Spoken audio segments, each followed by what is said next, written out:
Madame, Monsieur, bonsoir. Où en est-on dans les hôpitaux en France?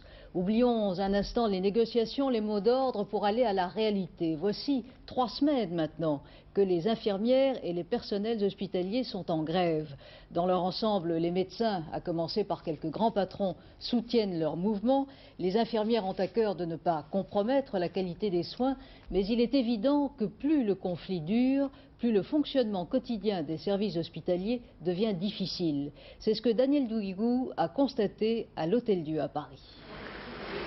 Une nouvelle journée de grève aujourd'hui à l'Hôtel-Dieu. Dans le hall d'accueil, les aides-soignants décident de se mobiliser avec les infirmières, les kinésis et les manipulateurs radiologistes.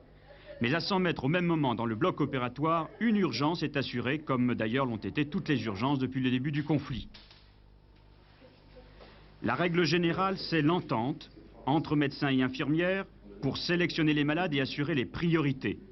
Ainsi, cette équipe en chirurgie, elle établit au jour le jour le tableau des interventions.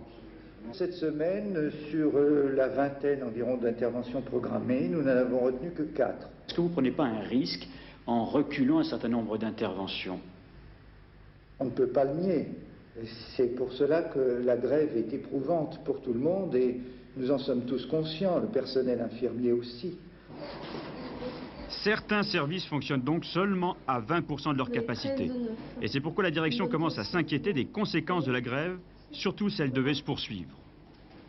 Dans toute entreprise, un arrêt de travail, ça a un coût financier notamment. Bon, il est clair que c'est pas dramatique pour l'instant puisque l'assistance publique a une activité en forte hausse depuis le début de l'année, plus 4% en nombre de malades soignés.